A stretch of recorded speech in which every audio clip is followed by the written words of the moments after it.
நம்ம நெக்ஸ்ட்டு பார்த்து அப்புறம் மொதல் சீன்லேயே ஹெல்ப்னு ஒரு இதுதான் காட்டுறாங்க. அப்போ வந்து அந்த பொண்ணை வந்து நம்ம ஹீரோயின் காப்பாற்றி வந்துட்டா. அந்த பொண்ணு வந்து ப்ரெக்னெண்ட்டாக இருக்கா. அந்த பொண்ணு வந்து ப்ரெக்னெண்ட்டாக இருக்கும்போது சொல்றா, "எனக்கு வலிக்குது நீ பாருன்னு" சொல்றா. அப்புறம் எந்திச்சு பார்க்குறாங்க. அதுக்கடுத்து நம்ம ஹீரோவுக்கு அவங்க அப்பாவோட அவங்க ஃப்ரெண்டும் பேசிக்கிறான். "சரியான மழை பெய்யுது, அங்கே எப்படி இருக்குன்னு தெரியல.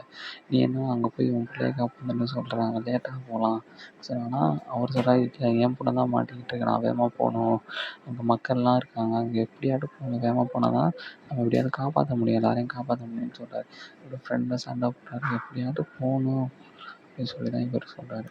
அதுக்கப்புறம் அந்த ஃபேமிலி அங்கே பெரிய ஆபத்தாக இருக்குது, யாரும் அங்கே போகாதீங்க அப்படின்னு அலாட் கொடுக்குறாரு. ஷார்க் இருக்க மாதிரி வருது, யாரும் அங்கே போயிடாது. அதெல்லாம் நம்ம ஃப்ரெண்டு நம்ம ஹீரோயின் பண்ணுறாப்புல வெளியே போய் என்ன சொல்கிறது, வெளியே போய் சாப்பிட்றதுக்கு ஏதாட்டும் இருக்கான்னு போய் பார்க்க போகிறாரு. அப்படி சாப்பிட்றதுக்கு ஏதாட்டும் இருக்கான்னு போய் பார்க்கும்போது சொல்கிறாங்க, ஏதாட்டும் சாப்பாடு நல்ல சாப்பாடாக எடுத்துகிட்டு வாங்க, கிடச்சிச்சின்னா சாப்பாடு எடுத்துகிட்டு வாங்க சாப்பிட்ணும், ரொம்ப பசிக்குதுன்னு சொல்கிறாங்க.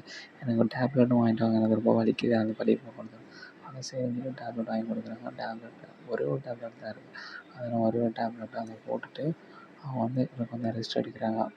ரெஸ்ட் எடுத்துகிட்டு கொஞ்ச நேரத்துலேயே ஒரு 2 மணி நேரம் காட்டுறாங்க. அவங்க அந்த காப்பாற்ற வந்த 2 பேரும் அப்போ தான் போய்கிட்டு இருக்கும்போது அங்கே என்னமோ செத்து கிடக்குற மாதிரி தெரியும். அங்கே என்ன செத்து கிடக்குதுன்னு போய் பார்த்தா அங்கே வந்து ஆடு மாடு எல்லாமே செத்து கிடக்குது. ஆடு மாடு எல்லாமே ரத்தத்தோடு கிடக்குது. அது என்னன்னே தெரில. அதெல்லாம் சொல்கிறாங்க. அப்போ இங்கே வேறு ஏதோ இருக்குது, அதெல்லாம் ஜாக்கிரதையாக இருக்கணும்னு சொல்கிறாங்க. நம்ம அந்த அந்த ஃபேமிலி மேன் என்ன சொல்கிறாரு, கீழே கண் இருக்குது, கண்ணை எடுத்துகிட்டு வா, நம்ம அந்த சுறாவை சுட்டுட்டு நம்ம இங்கேருந்து முடிஞ்ச அளவுக்கு தப்பிப்போம். தப்பிச்சு போகிறோம், நீ கீழே போய் நின்றுச்சு அங்கே போய் கண்ணை எடுத்துகிட்டு வா, நம்ம அப்போ தான் கரெக்டாக நம்மளால் போக முடியும் அப்படின்னு சொல்லி அதோட இவன் பண்ணுறான்.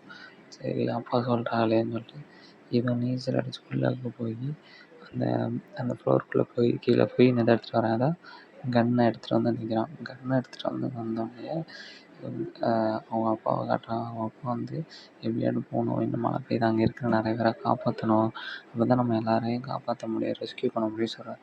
அதனால் என்ன சொல்கிறாங்க, சரி எல்லாம் போய் தான் அவங்கள்ட்ட ரெஸ்க்யூ பண்ணணும்னு சொல்லி போகிறான். அவன் வந்து போட்டில் பார்த்தா அங்கே வந்து போகிற பெரிய எனக்கு ஒடிஞ்சு கிடிஞ்சு எல்லாம் கிடக்கு.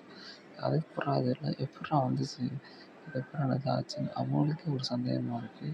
அதில் அவன் சேஃப்டி பொருள் எல்லாத்தையும் எடுத்துகிட்டு போகிறான். அதில் அந்த இடிஞ்சு விழுந்த அந்த வீடு இடிஞ்சு விழுந்துடும். அவன் பெருமாள் குழந்தை பெற்றுக்கிட்டோன்னா நம்ம ஹீரோ வந்து காப்பாற்ற வர்றாரு. ஹீரோ வந்து காப்பாற்றணும், ஷார்க்கு பக்கத்தில் வருது. அங்கேருந்து ஹீரோ அவங்க சொல்கிறாரு. சுட்டதுக்கப்புறம் பெரிய சுறா வந்து சின்ன சுறாவுக்கு தப்பிச்சு போயிட்டு இது என்ன பண்ணுறதுன்னு தெரில. அதுக்கு வந்து கடைசியில் அவன் பிள்ளைய காப்பாற்றி கொண்டு போகிறாரு அந்த முட்டை.